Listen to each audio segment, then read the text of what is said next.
Constantes, logarítmicos, lineales, cuasilineales, polinomiales. Sí.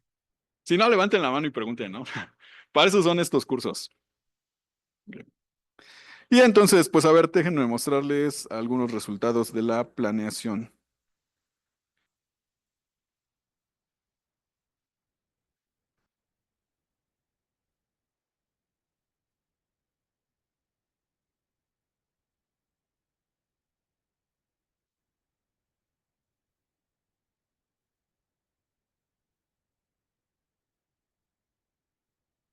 Denme un segundo, voy a reiniciar esto.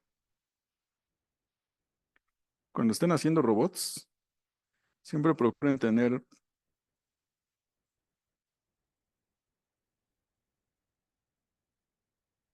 Siempre procuren hacer todo en la terminal y ponerle en verde porque así va a parecer que están viendo la Matrix, ¿no?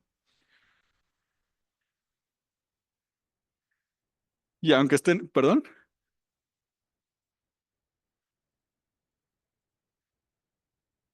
sí, sí, y nos referimos al, sí, y lo que estarías graficando es el número de pasos que le toma un algoritmo en función de la cantidad de datos de entrada. Por ejemplo, yo tengo un mapa con 1000 celdas, algo que se ejecute en tiempo constante, no importa si tengo 100, 1000 o 1 millón de celdas, pues se va a tardar 2 pasos, o 3, o 5 siempre, ¿no? Lineal, pues es proporcional. Logarítmico, generalmente lo tomamos como logaritmo en base 2. Entonces, a eso nos referimos. ¿Sí? Ah, bien, compañero. Para eso son estos cursos. A ver,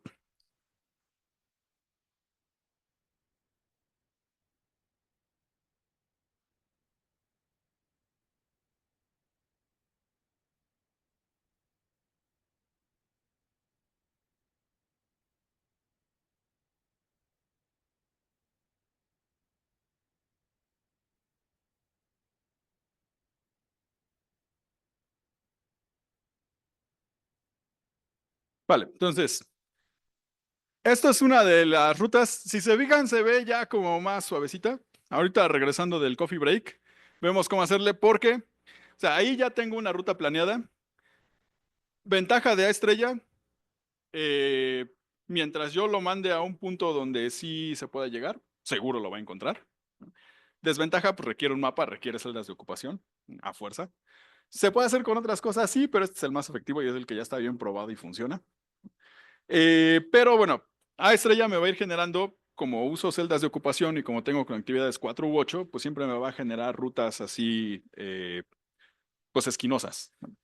Cosa que no es tan bueno, justo ahorita vamos a ver cómo resolver eso, regresando del coffee break, porque cuando yo tengo esquinas, si recuerdan de sus clases de cálculo, de allá de la prepa, cuando ustedes tienen esquinas en una función, básicamente tienen puntos donde la función no es diferenciable. ¿Eso es terrible? Pues, no, matemáticamente sí. Para el robot lo único que va a suceder es que de repente va a haber cambios bruscos en las señales que les mandan a los actuadores. Otra vez, ¿eso es terrible? Pues no, si tienen mucho presupuesto, pues solo se compran otro motor y ya. Pero sí, no suavizan, sí puede haber cambios bruscos en las señales.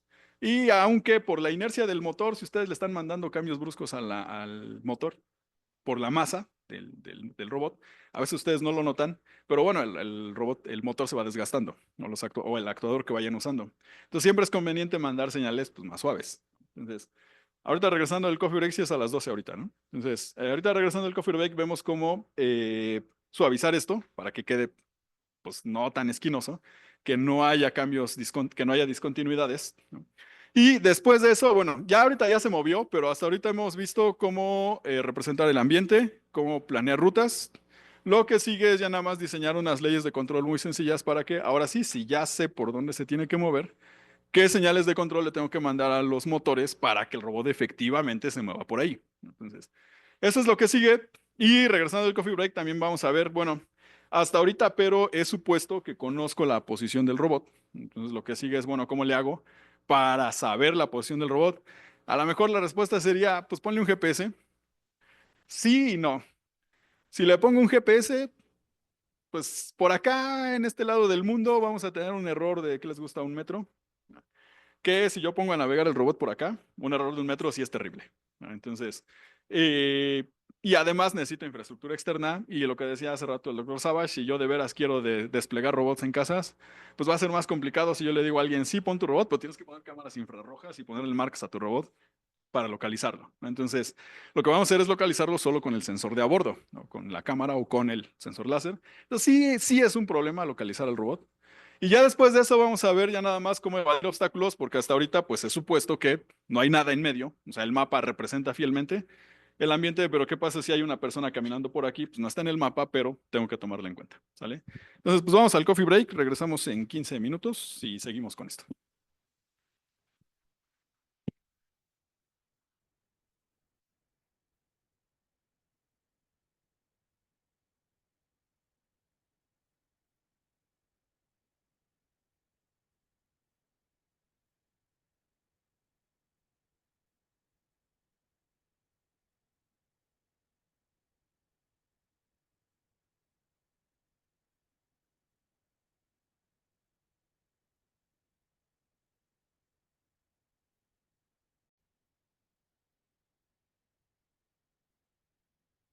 Hola, hola. Ya están todos, ¿verdad? Ya. Ok. A ver, hasta ahorita entonces, para continuar con este tutorial, estábamos diciendo que ya teníamos un modo de representar el ambiente, ya teníamos cómo planear rutas. ¿Ok? Lo que sigue es, pues ya nada más ver cómo hacer que el robot siga esas rutas. ¿Ok? ¿A qué hora acabamos para planear esto? ¿Alguien sabe? Acabamos 1:30, ¿verdad? ¿O a las 2? ¿A las 2? Ah, qué bien. Ah, entonces vamos con tiempo. A ver, bueno, preguntas hasta acá. No, no les creo, pero bueno. A ver, ¿qué sigue entonces? Ya nada más determinar leyes de control que nos permitan que el robot se mueva por una ruta deseada, ¿ok? Por la ruta que estamos calculando, que bueno, va a ser el valor deseado de la ruta que queremos seguir. ¿Qué suposiciones vamos a hacer hasta ahorita? Primero, vamos a suponer que conocemos la posición del robot. Nuevamente, ese parece algo sencillo, pero no hay un sensor de posición. Si hay, puede ser un GPS, pero no es buena idea, ¿no? Entonces, es un problema calcular la posición del robot, pero hasta ahorita vamos a suponer que conocemos la posición del robot. Y una suposición muy importante, no nos vamos a meter en mucho modelado. O sea, sí está padre y es un problemón, pero no vamos a abordar esa parte, ¿no? Y vamos a considerar simplemente que el modelo cinemático es suficiente para modelar el movimiento del robot. ¿Esto es cierto? Pues, depende. A ver, por supuesto, el modelo cinemático no refleja exactamente la dinámica del robot, no, porque en el modelo cinemático yo voy a suponer que las entradas, las señales de control del robot son las velocidades que yo puedo fijar en las llantas. Es decir, voy a suponer que arbitrariamente puedo fijar las velocidades de las llantas, cosa que no es cierto. ¿Qué es lo que puedo fijar arbitrariamente? Pues en un momento dado uno podría pensar, puedo fijar par, ¿no? En las llantas. Ese par pues va a hacer que la llanta se acelere y después de cierto tiempo pues va a alcanzar una cierta velocidad. Eso tampoco es tan cierto porque en realidad yo no fijo arbitrariamente un par, yo lo que puedo fijar arbitrariamente es un voltaje, ¿no? En las terminales, que bueno, probablemente ya hayan visto antes, ese voltaje va a generar una corriente que va a generar un par que va a hacer que se acelere, pero también tengo una cierta dinámica. Entonces, y tampoco es tan cierto, generalmente no los controlo con dispositivos analógicos, generalmente los controlo con dispositivos conmutados.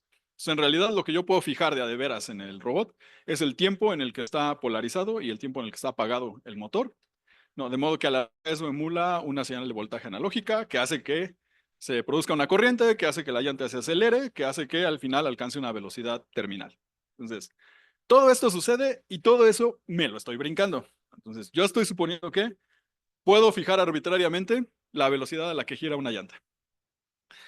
¿Es tan malo hacer esa suposición? Pues no, podemos partir del supuesto de que la dinámica, la mecánica y la eléctrica del motor son lo suficientemente rápidas para ser despreciadas. Entonces, vamos a partir de ese hecho y pues lo que vamos a hacer es simplemente un control realimentado. Si han llevado por ahí cursos de control básico, sabrán que uno hace control realimentado precisamente para que sea robusto ante las incertidumbres y perturbaciones. Todas estas cosas que no estamos modelando pues van a ser incertidumbres que voy a tratar de contrarrestar con un un control realimentado. ¿Qué es generalmente lo que mido? Pues alguna variable. En este caso voy a suponer que puedo medir la posición del robot, ¿vale? Y con eso voy a realimentar para que el robot alcance una posición deseada. Entonces, vamos a partir también del supuesto de que el robot que vamos a manejar tiene la configuración cinemática más sencilla, que es esta de acá, la de un robot diferencial, ¿no? Mecánicamente, hay muchos que ya bastante más complejos. Hay robots omnidireccionales, ¿no? Un robot omnidireccional, pues son estos que se pueden mover, decíamos, que no tienen restricciones no holonómicas, o sea, se pueden mover en cualquier dirección. De hecho, hacer un control de posición para ese tipo de robots es más sencillo, pero aún así vamos a suponer este de acá y la razón es muy simple. Si yo supongo esta configuración, el robot siempre se mueve, digamos, hacia el frente, hacia su frente, ¿vale? Y pues obviamente esto tiene una utilidad práctica enorme. Los sensores del robot generalmente están al frente. Entonces, por supuesto que a mí me conviene más que el robot se mueva de frente porque los sensores están al frente, a que yo planee una ruta y el robot se mueva de lado porque generalmente no tengo sensores a los lados. Generalmente los sensores apuntan al frente. Entonces, hacer esta suposición me facilita la vida porque es la configuración cinemática más sencilla. Es muy fácil hacer un robot con esta configuración. Solo necesito dos ruedas, dos motores y si acaso un soporte, una rueda loca y ya. No. Y además, les decía, tiene esta utilidad práctica de que el robot siempre se mueve hacia su frente, hacia el frente. ¿Ok? Entonces, ¿qué podemos hacer? A ver, para hacer que el robot se mueva es muy sencillo. Vamos a suponer que yo tengo un robot, ¿vale? En una determinada posición XY, viendo para un lado y quiero que se mueva hacia este punto. Intuitivamente, si ustedes dijeran, ok, el robot está viendo para acá, quiero moverme para allá. Intuitivamente uno podría decir, pues le programo un if y yo digo, pues empieza a girar, girar, girar y cuando ya estés viendo hacia el punto meta, pues solo avanza. Y ya, no tiene mayor chiste. ¿Podría hacerlo con un if? Sí, si mis actuadores fueran perfectos. Yo digo nada más, si el ángulo es diferente de cero, el ángulo con respecto al punto meta. Si es diferente de cero, pues gira. Y si es cero, avanza, ¿no? Entonces, si yo hago esto, pues con eso, si los actuadores fueran perfectos y el sensado fuera perfecto, eso sería suficiente. Y el robot solo gira y avanza. Lo que sucede es que eso, por supuesto, no se puede, ¿no? El error difícilmente va a ser cero. Entonces, lo que va a suceder es que voy a girar, voy a avanzar, me detengo, giro, avanzo, me detengo, giro, avanzo, me detengo. O en el peor de los casos, el robot nada más se quedaría haciendo esto. Pero podemos generar unas versiones suaves, ¿vale? De esos movimientos. Si yo pongo, por ejemplo, aquí el error de ángulo, voy a llamar el error de ángulo a la diferencia entre el ángulo a donde está viendo el robot y a donde quiero ir. Entonces, esta diferencia lo voy a llamar error de ángulo. Si yo grafico, por ejemplo, aquí la velocidad lineal del robot con respecto al error de ángulo, aquí vemos que si el error de ángulo es cero, tengo una velocidad máxima. O sea, si ya estoy viendo hacia el punto, pues avanzo. Y aquí, esta es velocidad angular. Si el error es cero, la velocidad angular es cero. O sea, si ya estoy viendo a dónde quiero llegar, no giro. Así de sencillo. Si el error de ángulo es grande, o sea, si yo estoy para acá y estoy viendo para acá, o estoy viendo totalmente para el otro lado, pues no avanzo.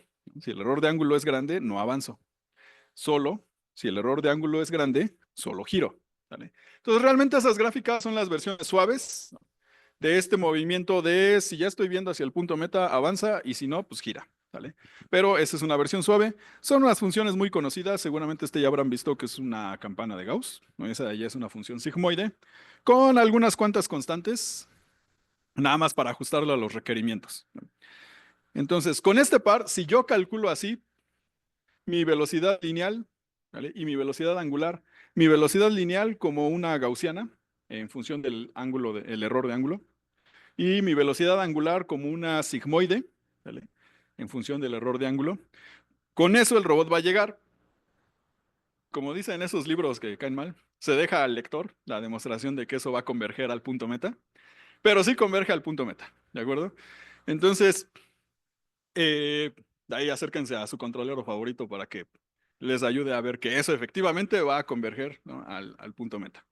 ¿Sale? Entonces, eh, aquí pues solamente me restan algunas configuraciones, ¿no? Perdón.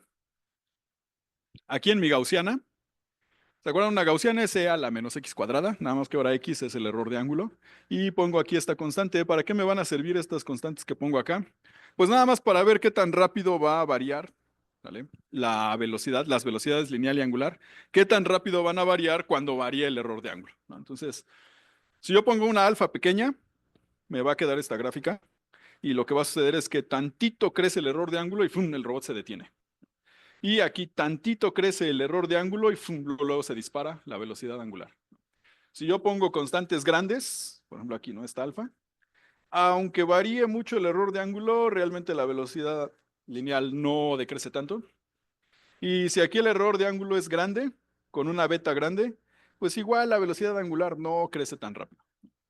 Es decir, con constantes pequeñas lo que va a suceder es, si yo quiero llegar a un punto, voy a empezar a avanzar hasta que esté viendo así justo hacia el punto, voy a empezar a avanzar. Con constantes grandes, ¿no? Con constantes grandes, miro hacia allá. Con que ya esté viendo más o menos tantito hacia el punto meta, el robot va a empezar a avanzar. Entonces, constantes pequeñas van a hacer que el robot se mueva así como que muy, muy, muy cerquita de la trayectoria deseada.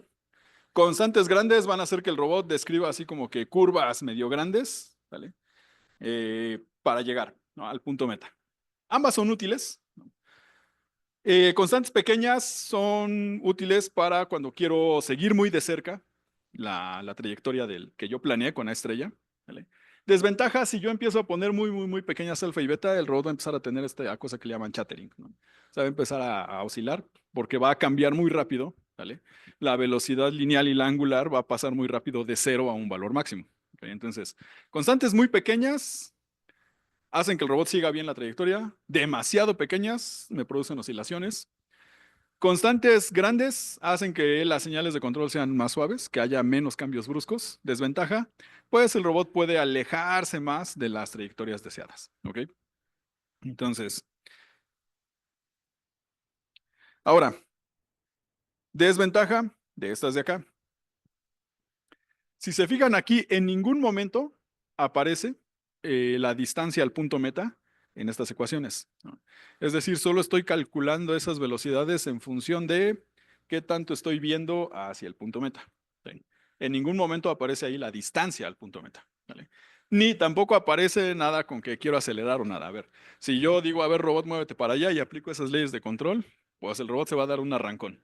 Si lo ven, porque luego, ¿ok? Si ya estoy viendo para allá, el robot se va a dar un arrancón. Entonces no hay aceleración ni hay nada, ¿ok? Tampoco hay un frenado cuando voy llegando, ¿estamos de acuerdo? Porque ahí no aparece para nada la distancia al punto meta. Lo que va a suceder con esto es, si yo quiero llegar para acá, tengo error de ángulo de 0, 0, 0, 0, 0, 0. En ningún momento voy frenando y de repente el error de ángulo se va a convertir en algo grande para el otro lado. Voy a dar la vuelta y va a volver a ser algo grande y va a suceder esto. Por supuesto, eso lo puedo resolver poniendo una tolerancia. Si ya estoy a cierta distancia, pues ya llegué y ya. Pero también es deseable que vaya frenando. Entonces, hay de dos sopas. Puedo parametrizar mi ruta, la ruta que ya calculé. Puedo parametrizarla con respecto al tiempo para tener ya una trayectoria, tener un perfil de velocidad. ¿Vale? Hay formas de hacerlo, sí, se pueden ajustar polinomios, pero tendría que hacerse a tramos porque ajustar un polinomio para una ruta que, pues arbitrariamente ahí, que tiene una forma toda extraña, necesitaría un polinomio de muy alto orden o bien hacerlo por tramos, ¿no? Entonces es medio complicado. Algo más sencillo es simplemente implementar como esto una máquina de estados, ¿vale? Para fijar la velocidad máxima. Esta de aquí ahora ya no la voy a poner así nada más máxima. Esta de aquí la voy a ir variando. Entonces, con una máquina de estados muy sencillo puedo, cuando empiece a moverme, esta empieza a crecer hasta alcanzar una velocidad de crucero. Y si ya estoy cerca, ¿vale?, a una cierta distancia del punto meta, lo que hago es que ahora esta de acá la pongo proporcional a la distancia. ¿Y eso qué va a hacer? Pues que el robot tenga una aproximación suave, ¿no? Sí, más o menos. Entonces, con eso resuelvo el problema de que el robot se vaya deteniendo cuando va llegando y que además al inicio no se dé un arrancón, sino que empiece a acelerar poco a poco, ¿vale? Nuevamente, eso lo podría hacer parametrizando mi ruta con respecto al tiempo, pero puede resultar muy laborioso. O puedo aplicar una máquina de estados como esta, ¿vale? Y con eso logro que el robot genere un cierto perfil de velocidad, ¿no? Por ejemplo, aquí, si yo uso las puras leyes de control, sin mi máquina de estados, para moverme en esta trayectoria, esta sería la velocidad que se generaría, ¿no? Esta es la velocidad lineal. Si uso la máquina de estados, aquí se ve cómo va acelerando, acelerando, acelerando, alcanza una velocidad de crucero y cuando está a cierta distancia del punto meta, empieza a desacelerar, ¿ok? Entonces, Con eso ya tengo algo para que el robot siga una ruta. Ya nada más lo que decíamos. A mí me interesa que el robot, bueno, perdón, que las rutas que esté planeando no estén así esquinosas. Ya dijimos porque, pues cuando el robot pase por estas esquinas va a tener cambios un tanto bruscos en las señales de control.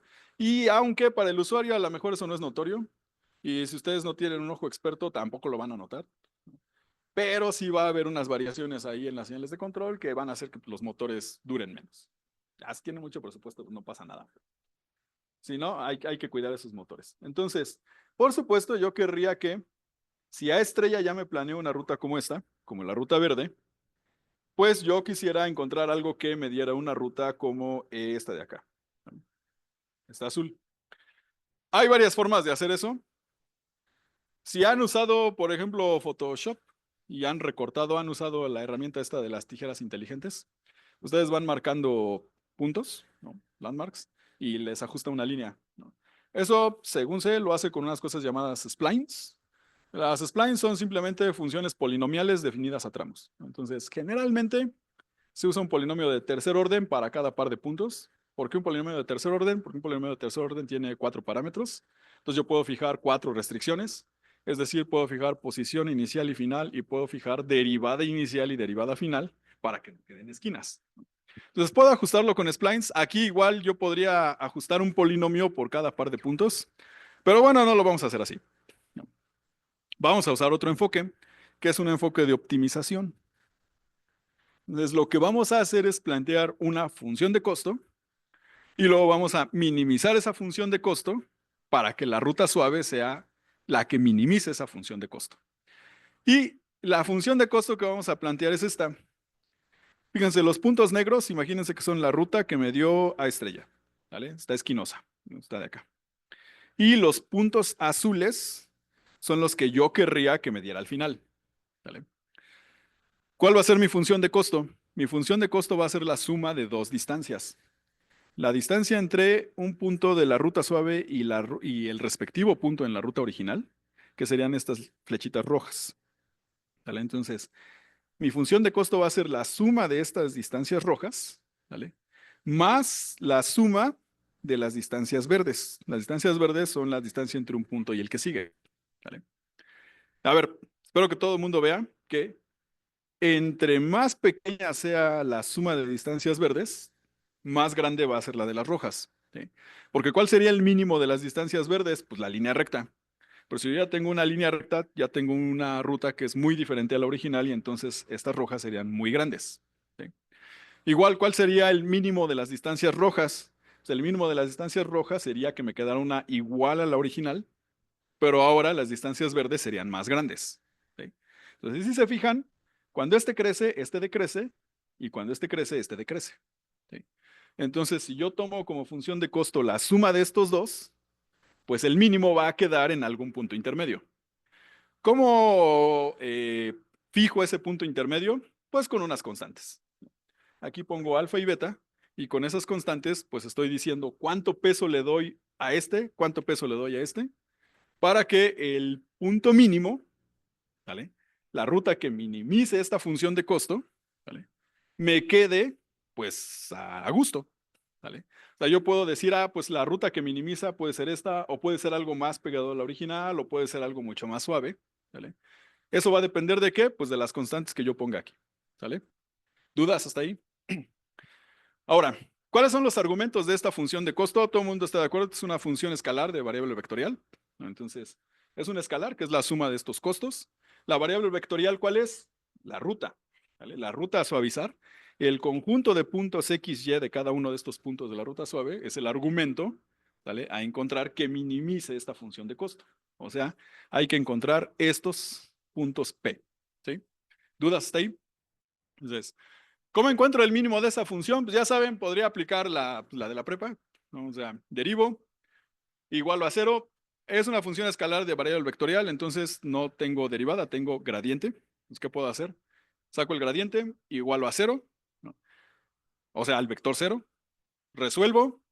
Eso me da puntos críticos. ¿Se acuerdan qué seguía en el método de la prepa? Era sacar segunda derivada. ¿no? Y ver si es positiva, entonces es un mínimo, si no es máximo y bla, bla. Aquí, si yo saco segunda derivada, voy a tener matriz hessiana. Pues habría que ver si la matriz hessiana es positiva definida, pues tengo un mínimo. Si es negativa definida, es un máximo. Si tiene valores propios en cero, pues es toda una región, ¿no?, de puntos críticos. Y si no es positiva ni negativa definida, pero todos los valores propios son diferentes de cero, es un punto silla. Pues eso suena muy difícil, ¿no? Entonces, en lugar de eso, vamos a aplicar un método numérico. Igual, vamos a encontrar el mínimo de esta función, pero lo vamos a hacer no resolviendo la derivada igual a cero, sino aplicando el método del descenso del gradiente. Si recuerdan, ¿no?, el gradiente que era geométricamente, el gradiente me representaba la dirección de máximo cambio de una función, ¿correcto? Entonces, si localmente yo muevo el argumento de la función localmente, o sea, un cachito, alrededor de un punto donde yo evalúo el gradiente, si yo muevo mi variable en sentido contrario al gradiente, localmente puedo asegurar que me estoy moviendo hacia un punto de menor valor en la función, ¿no? Porque el gradiente me representa la dirección de máximo cambio. Si para allá sube, seguro que para allá baja, localmente, en una vecindad del punto donde estoy evaluando. Entonces, ¿qué puedo hacer con el descenso del gradiente? Pues muy sencillo. Empiezo con una estimación inicial, calculo el gradiente y muevo el argumento un cachito en sentido contrario al gradiente, ¿no? Ejecuto eso muchas veces y en algún momento voy a encontrar el mínimo. Es un método numérico. ¿Cómo sé que ya encontré el mínimo? Lo que puedo hacer es sacarle la magnitud del gradiente. Y si ya es cero, es que ya encontré el mínimo. Otra vez, difícilmente le voy a atinar al cero. Lo que hago es, si este gradiente, la magnitud de este gradiente ya es lo suficientemente pequeño, entonces ya encontré el mínimo de la función. Otra vez, ¿qué era ese mínimo? Era el argumento, ¿sale?, la ruta que minimiza esa función de costo. Es decir, cuando yo haya encontrado el mínimo, seguro que ya encontré el conjunto de puntos XY que hacen que esta ruta sea suave, ¿sale? ¿Dudas hasta ahí? Y bueno, pues ya lo más complicado de esto, qué miedo, ¿no?, sacar derivadas parciales. Pero bueno, quedan muy sencillas. Entonces, son de esta forma, no es muy complicado. Entonces, lo único que tengo que hacer es para cada XY de mi ruta, aplicar esta corrección. Entonces, si yo pongo este gradiente ya como parte de mi método del descenso del gradiente, entonces digo, ok, para encontrar esta ruta, pues empiezo como estimación inicial la ruta original, ¿vale? Ojo, a mí me interesa que el punto inicial y final no se muevan, porque si se mueven, pues ya no es la ruta que yo quiero, ¿no? Entonces, el punto inicial y final no deben moverse. Para que no se muevan, lo que voy a hacer es que la primera y última componentes del gradiente sean cero. Así, si la primera y última componente del gradiente son cero, al aplicar esta corrección, el primer y último puntos nunca van a cambiar, ¿sale? Entonces, ¿qué hago? Pues nada más pongo una estimación inicial. Mientras la magnitud del gradiente sea mayor que una tolerancia, significa que no he encontrado el punto, el mínimo. Sigo ejecutando. Nada más muevo los puntos de mi ruta en sentido contrario al gradiente. Y después de un rato, seguro voy a encontrar esa ruta suavizada, ¿vale? ¿Dudas? ¿Dudas? ¿Dudas? Entonces, vamos a ver cómo funciona esto.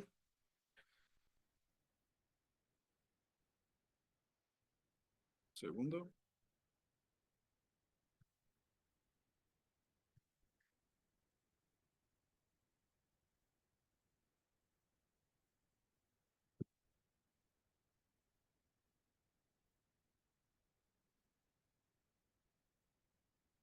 Si usan el paquete de Pumas Navigation, en alguna parte por ahí hay unos parámetros. Miren, aquí están, ¿no? Alfa y beta son esos dos. Ah, no se alcanza a ver, espérenme.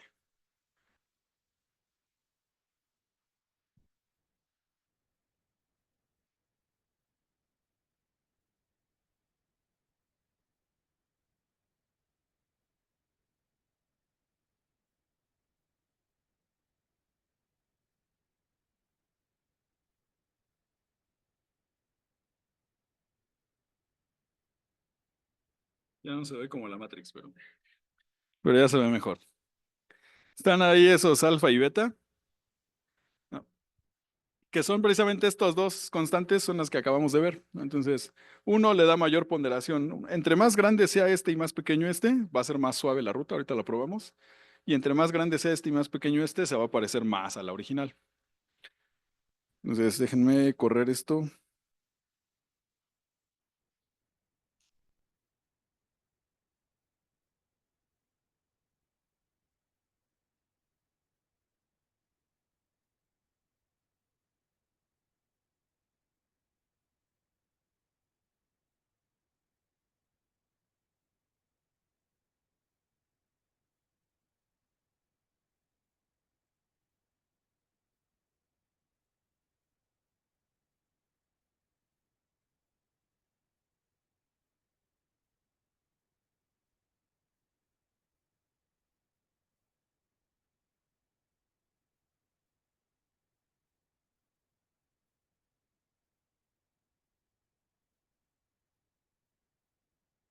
Entonces, a ver, si yo planeo por aquí una ruta, pues ahí vean más o menos, no estoy dibujando la original, pero creo que sí ya se notan aquí unas ciertas curvas. No, si no le aplicáramos el suavizado, se vería aquí claramente las esquinas. Y vamos a ver cómo quedaría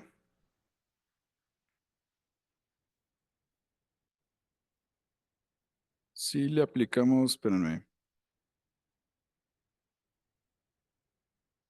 espérenme que esto llegue al final. Ya llegó.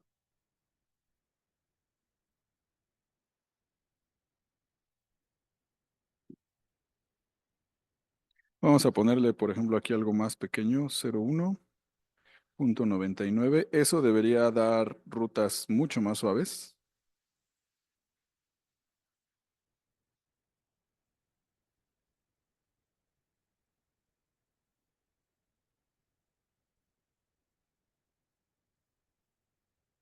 Mm,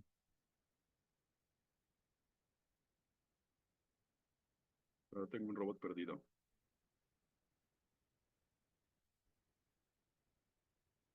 Listo.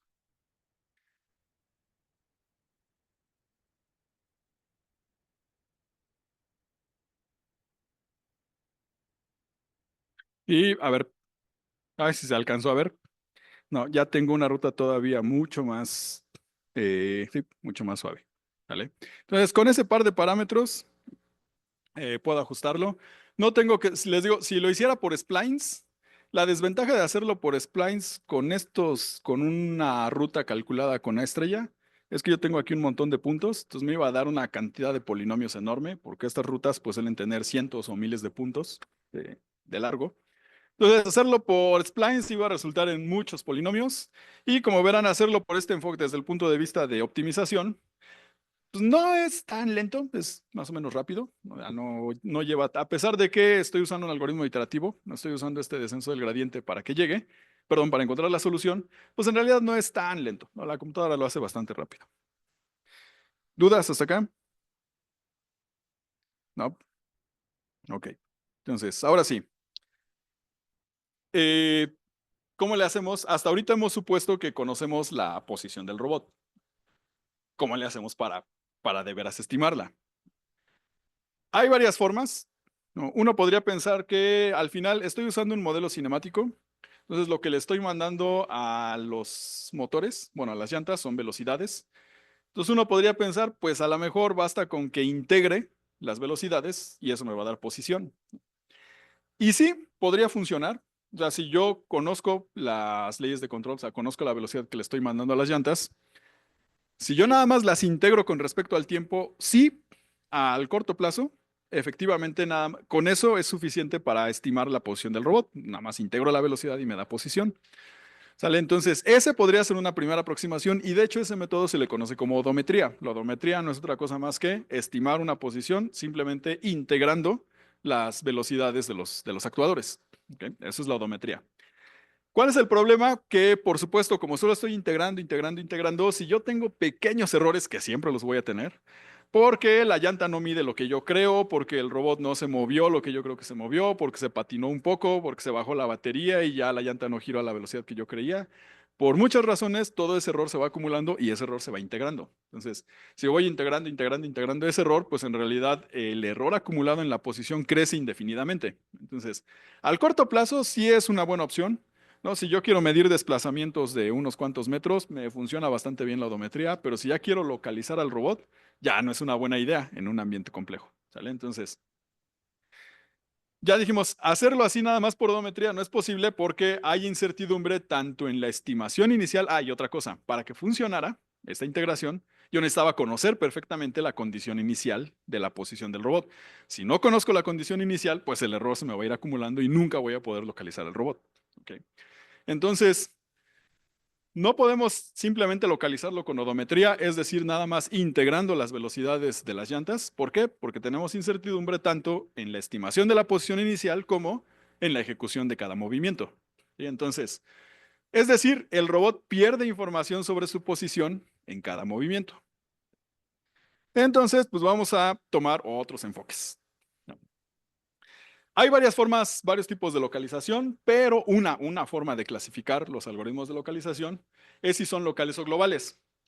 ¿A qué nos referimos con que sean locales o globales? Es si pueden o no resolver lo que se conoce como el problema del robot secuestrado. O sea, si yo pongo el robot arbitrariamente en algún punto del ambiente, saber si va a poder o no determinar su propia posición en un tiempo determinado. ¿Vale?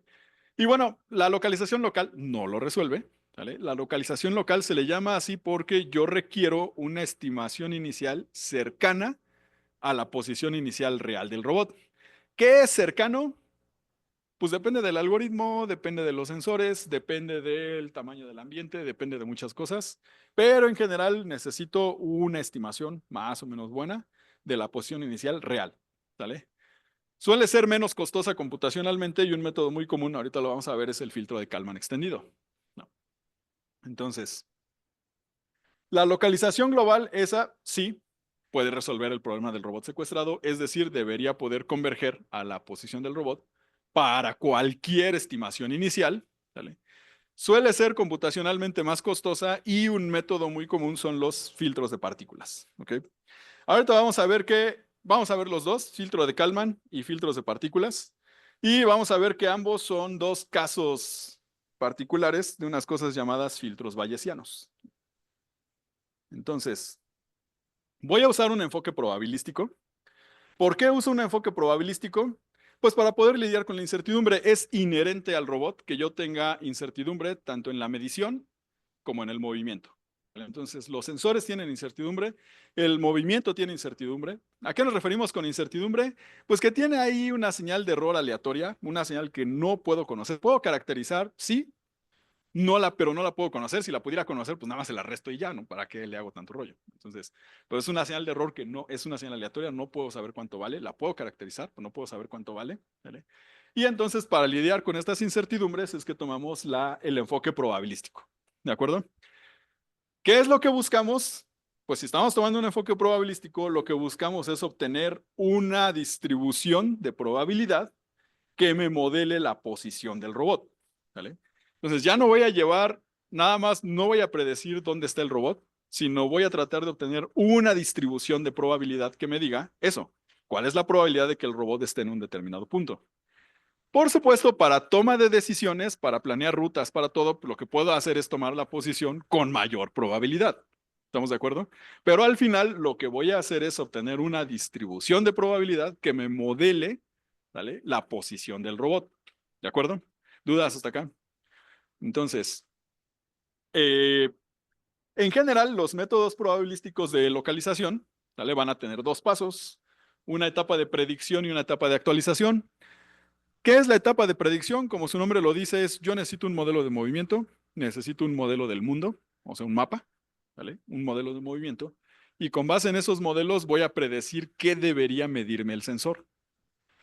Y después voy a comparar lo que estoy prediciendo que me mide el sensor con lo que de veras mide el sensor. Y con base en esa diferencia voy a hacer una corrección, ¿vale?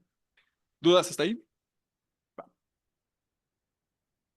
Entonces, vamos a empezar con el primer tipo de método, que es el llamado el filtro de Kalman extendido. Que según yo en el buen español debería ser filtro extendido de Kalman, porque lo que está extendido no es Kalman, sino el filtro.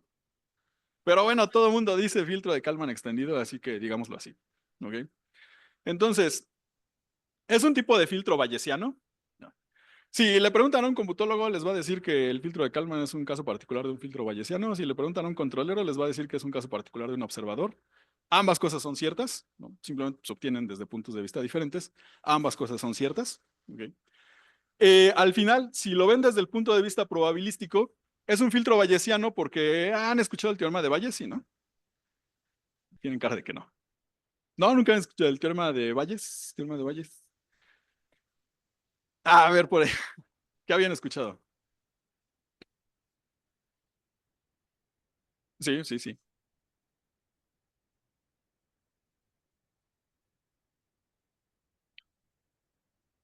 Qué expresivo.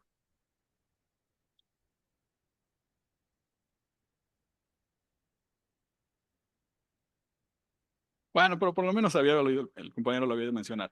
Es un teorema que me ayuda a calcular la probabilidad de que suceda algo cuando tengo evidencia de que ya sucedió otra cosa, ¿no? Quizá lo hayan escuchado el típico probabilidad de A dado B es igual a la probabilidad de B dado A por la probabilidad de A entre probabilidad de B. El ejemplo más típico es, si lo ven en los libros de texto, el ejemplo más típico es saber cuál es la probabilidad de que de veras tengo una enfermedad si salí positivo, ¿no? No sé, un test de cáncer, por ejemplo. Entonces, no sé. Uno dice, pues la probabilidad, no sé, la confiabilidad es del 90%. Son de mucho más, ya sé, pues por un ejemplo. Entonces, a ver, yo hago una prueba, ¿no? Y resulta que me da positiva, ¿no? Una de que tengo algo. Elijan la enfermedad que quieran. No, entonces, y resulta que la prueba tiene una confiabilidad, no sé, del 90%. Eso no significa que ustedes tengan el 90% de probabilidad de tener la enfermedad. Porque, de acuerdo con el teorema de Bayes, lo que están obteniendo es nada más evidencia. O sea, ya salió positiva y esa es una evidencia. Entonces, lo que necesitan ustedes saber es cuál es la probabilidad de que tengan una enfermedad, dado que el test salió positivo. ¿Y eso cómo se resuelve? Es la probabilidad de que el test salga positivo, dado que tienen la enfermedad. Eso es la confiabilidad de la prueba. Por la probabilidad de que se dé la enfermedad. Y entonces ustedes se van a la población y dicen, pues nada más una de cada 10,000 personas tiene la enfermedad. Entonces disminuye bastante la probabilidad de que ustedes tengan la enfermedad. Entonces, cuando ustedes quieren determinar cuál es la probabilidad de que de veras tengan la enfermedad, usan el teorema de Bayes, ¿no? Y dicen, ok, tengo dos fuentes de información, la evidencia, que ya me dio el test, más la probabilidad de que dé de acuerdo con la caracterización de la población. Pero bueno, a todo esto, ¿en qué se aplica? Lo que yo voy a hacer es tratar de obtener la posición del robot. Igual es un filtro bayesiano, uso el teorema de Bayes, porque lo que hago es tratar de obtener la posición del robot, dado que, dada evidencia de los sensores. Entonces yo digo, ¿cuál es la probabilidad de que el robot esté en cierta posición, dado que tengo una lectura de los sensores? ¿Eso a qué va a ser igual? A la probabilidad de que tenga ciertas lecturas, dado que el robot esté en una posición. Eso se le conoce como modelo de observación. ¿Cuál es la probabilidad de que yo tenga una lectura si sé que el robot está en una cierta posición? Por la probabilidad de que el robot esté en cierta posición. Eso me lo va a dar un modelo de movimiento. ¿Vale? Entonces, por eso se les llama filtros bayesianos, porque están basados en el teorema de Bayes. ¿Ok? Les decía, si lo ven desde el punto de vista controlero, también esto es un observador porque el filtro de Kalman lo que hace es generarme una copia de la dinámica del sistema y agregar un término de corrección, ¿no? Con base en la diferencia entre lo que mido y lo que predigo. Okay. Entonces, regresando, el filtro de Kalman extendido, decíamos, es un tipo de filtro bayesiano, ¿vale?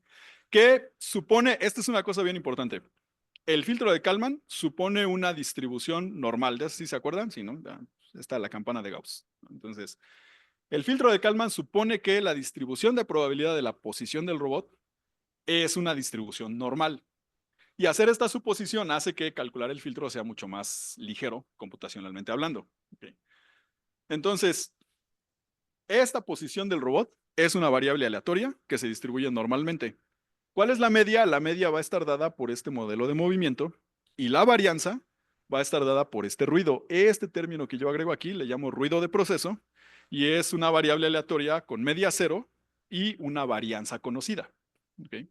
Entonces, si este tiene media cero y varianza conocida, esta es la media de la variable, pues ahora esta es una variable que se distribuye normalmente con la varianza, la de este ruido, y esta media. ¿Sale? Entonces, esa es una suposición que hace Kalman. ¿Okay? Ahora, esto de acá le llamo, es el modelo de movimiento del robot, que en términos del filtro de Kalman se le conoce también como modelo de transición de estados. Por obvias razones me dice, dado un estado actual y unas ciertas entradas, ¿cuál es el estado siguiente? ¿Vale? Entonces se le conoce como modelo de transición de estados y decíamos, este de acá se le conoce como ruido de proceso. No es una variable aleatoria que se distribuye normalmente y supongo que conozco la covarianza, ¿vale? La matriz de covarianza de esta señal aleatoria. ¿De acuerdo? Entonces, también el filtro de Kalman lo que hace es suponer que las mediciones de los sensores son variables aleatorias que también se distribuyen normalmente. ¿Vale? ¿Cuál es esa distribución normal? Pues tengo aquí otra vez la media, va a ser una función de los estados del robot, o sea, de la posición, y voy a tener una cierta variable aleatoria otra vez que se distribuye normalmente con media cero y una matriz de covarianza conocida. ¿Okay? A ver, demasiados términos matemáticos. Básicamente, ¿qué tengo? Tengo dos, lo que hace el filtro de Kalman es ponderarme dos fuentes de información. Lo que mide el sensor y lo que puede predecirme el modelo del sistema. Yo tengo aquí, este es el modelo de movimiento y esto es lo que mide el sensor. ¿Cómo por qué necesito ponderarlos? Otra vez, siempre voy a tener incertidumbre tanto en el movimiento como en lo que lee el sensor. Si imagínense una situación, no sé, yo estoy parado aquí, tomo un sensor, no sé qué distancia haya para allá, soy malo calculando distancias, pero vamos a suponer que hay 5 metros a la pared, ¿de acuerdo? Entonces yo tengo aquí, estoy aquí, tomo una medida y yo sé que esa pared está a 5 metros. Ahora imagínense que yo avanzo 1 metro y vuelvo a medir a qué distancia está la pared. Yo esperaría que me midiera 4 metros. ¿Estamos de acuerdo? Y ahora tomo una medida del sensor y resulta que no dan 4 metros, dan 4 metros con 10 centímetros. ¿Sí? ¿Qué pudo haber pasado? Puede ser que el sensor haya fallado 10 centímetros, pero también puede suceder que el movimiento del robot falló 10 centímetros. ¿Sí me siguen? Y no tengo modo de saber cuál pasó. O sea, no tengo, es una variable aleatoria. No sé cuál pasó. ¿Qué es lo mejor que puedo hacer? Pues quedarme con algo intermedio.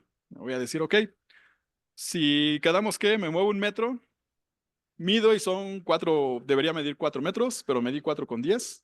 ¿Qué significa? Pues que a lo mejor el robot no se movió 1 metro, se movió nada más 90 centímetros. ¿Estamos de acuerdo?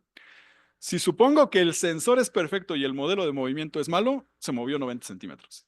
Si el movimiento es perfecto y el sensor es malo, pues me moví 1 metro y el sensor falló 10 centímetros. ¿Sí?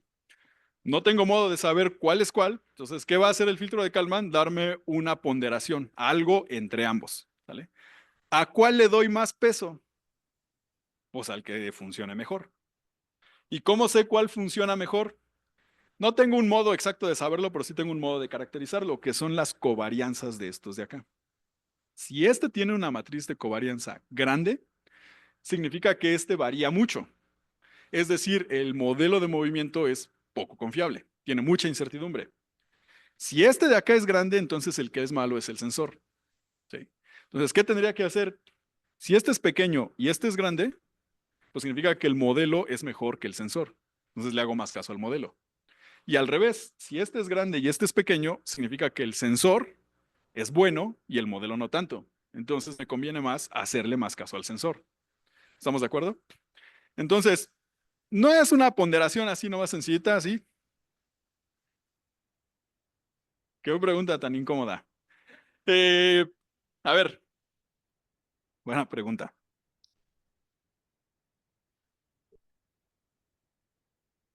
A ver, la del modelo de movimiento se puede obtener a un nivel, digamos, teórico.